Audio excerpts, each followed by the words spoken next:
We're on. Sorry. Normally this counts down for me, and I assumed we weren't doing anything. So, hi guys. It's Mrs. Grady. Big shock, right? All right. What I'd like to do today is go back through practice number 2, in case you missed it, or you need to take a look and double check what you think you understand. So I'm going to go through these 3 problems rather quickly. All right, so let's begin with number 3. Number 3, we have a bicyclist A and bicyclist B. Do the cyclists start at the same point? How do you know? And if not, which is ahead? Okay, starting at the same point, that idea is looking at this axis, the y-axis, because that is our position. Even though it's X and it's a y-axis, I know it gets a little confusing, but X always stands for position. So do the cyclists start at the same point? No. How do you know? Because they have different y-intercepts. Right? They have different position, or they have different spots where they start actually on the axis itself, which is ahead, B is ahead. All right, it's got a greater y value. I mean, we don't know what it is, but it's definitely bigger. It's bigger than 0. All right, at t equals 7 seconds, which cyclist is ahead, and how do you know? So assuming it's somewhere around here, right? I mean, we don't know for certain, but definitely A is ahead. And again, because the y value is greater, meaning where is it on that y-axis? Well, it's way up here versus over here. All right, which cyclist is traveling faster at 3 seconds? Okay, faster, that's dealing with velocity, and velocity is the slope of the line. So if I look at the slopes, A has a greater slope than B, which means that A is faster the whole time. Okay, so the whole time A is faster. Why? Because the slope is steeper. Remember, it's the slope of an xt graph is your velocity. Are the velocities equal at any time? Well, are their slopes equal at any time? No, they're not. How do you know? Because the slopes aren't equal. And the slopes are constant, so it's not like they're changing the whole way through. So got to keep that in mind as well. What is happening at the points A and or where intersections of A and B? They are in the same place at the same time. It doesn't mean one is faster than the other. Don't be confused. Don't figure that an intersection point here tells us that our slopes are the same. I can be passing somebody on the road. They're traveling slower than I am, but I can be in the same place as they are because I'm passing them at that point. Right? So it's the same place, same time. Another way to say that is the same position at the same time, because that's, let's face it, what we're measuring on the y-axis. Okay, hopefully that made sense. Let's move on to number 2. Number 2 recreates the graph from the previous page and throws in a new one. And if you want to compare the two, for part A, it says, how does the motion of cyclist A compare to A on the previous page? Now, I didn't draw these graphs. I copied this from somewhere, but this is pretty darned close. All right, so it seems to be going the same speed, right? The slopes are about the same. But one line is going down and one is going up. So that is how we know we're going in different directions, right? Because the direction of our slope, whether we have a positive slope or a negative slope, tells us if we're moving in a positive or negative direction. How does the motion of cyclist B compare to B? That looks pretty much the same to me. I mean, maybe it's slightly different, but it looks pretty darn close. All right, now we're going to forget about this graph. We're going to cross that one out, and we're only going to focus on our new graph. All right, so which cyclist has a greater speed? How do you know? A, and again, it has to do with the slope. The slope is steeper. Remember, slope equals velocity. So you got a steeper slope, you're going faster. Intersection of lines A and B, no different from before. We're in the same position at the same time. So they're crossing each other. So maybe, you're driving one way it's a 2-lane road, one going in one direction, one going the other direction.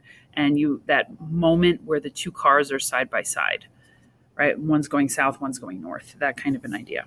Which cyclist traveled a greater distance in the first 5 seconds? How do you know? Okay, this is actually a tricky little question. You can make this complicated and say, it's traveling for the same time, but A is faster than B, therefore A must go a further distance. True. But I'm going to show you how to solve this with the actual graph itself. All right, so there's my 5-second mark right here. Now let's consider, if I drew a line over to here, it's not perfect, but it's kind of close. Let's consider what B did. B started here and went this far. A started here and went this far. Which arrow is bigger? Obviously, it's for A, right? So A actually, so you could do your explanation of that A is moving faster and the same time has elapsed for both cars, therefore A must go further. Or you can say the difference on the y-axis is greater. And both are acceptable. I just went with the less obvious way to do it. All right, so hopefully so far so good, right? Next page. Consider the following position time graphs. Okay, so I'm going to, like I did in class when I went over this, I'm going to kind of not go in this order, but I'm going to look at both of these things at exactly the same time. All right, so first we want to know about displacement, then we want to know about distance. So I'm going to do both at the same time. Now, just a quick reminder, displacement is defined as the final position minus the initial position. Distance is all the, I always say it as all the steps added together. Meaning, I don't care what direction you're going in. I don't care if you turn around. I don't care if you're going in a circle. Add it all up. That's going to be your your distance. Displacement is just where's my final position, where's my initial position. Maybe this matches, but maybe it doesn't. All right, so I'm going to look at my y values for for this line. All right, so delta x is my symbol. I'm going to use delta x for displacement. I'm going to use the letter D for distance, just FYI. All right, so let's consider. Here's my final position. Here's my initial position. It hasn't gone anywhere. So I have a displacement of 0, but I also have a distance of 0 because I haven't moved. Make sense? I hope so. It's at 25 and it stays at 25. Here it's at 5 and it stays at 5. So I'm going to have the same answer here. See, okay, now we're finally going to move, right? So here's my final position, 10. Here's my initial position, 0. So if I subtract those, I get a delta x of 10 meters. If I add up how far I've traveled, how many steps did I take, I get a distance also of 10 meters. So far, this is pretty easy stuff. Okay, let's look at this one. I don't start at 0 anymore. So my delta x is going to be 7 meters because I'm going from 3 to 10. So 10 minus 3 gives me 7. My distance is also the same. When I look at E, now I start to see some of the nuances of what this is all about. Okay, so delta x, final position of 0, 0 minus 15. So I get negative 15 meters. Displacement is a vector, so this makes sense. Now, distance is not a vector. I just want to know how far I've gone. How far have I gone? I've gone 15. So here I do have different values. F is the absolute trickiest one. So my final position is at 5. My initial position is at 0. So my delta x is 5 meters, right? 5 minus 0. But my distance is somewhat different. I went from 0 to 10, so that's 10 plus. I went another 5 that way. So my distance is actually 15. So when you have direction changes, there are differences between distance and displacement. Now, this particular question said to rank them from greatest to least on displacement and then greatest to least for distance. So I'm going to start with displacement. All right, so my greatest displacement looks like 10. Am I missing one? Yep, no, it looks like 10. All right, so we're going to say C is greater than D.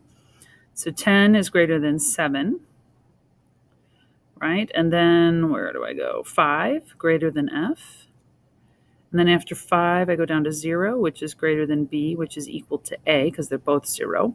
And that is greater than E, which is my negative 15.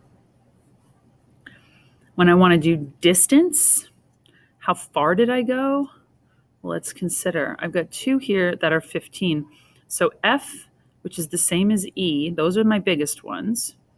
right? Then C is greater, then D is greater, which is greater than B, which is equal to A. So there you go. Now, hopefully, all of that helps a little bit and you were super close. And if not, you've got some nuances to help you out. If you need a little more help, hey, that's why I'm here. Just ask. Okay. So let's see if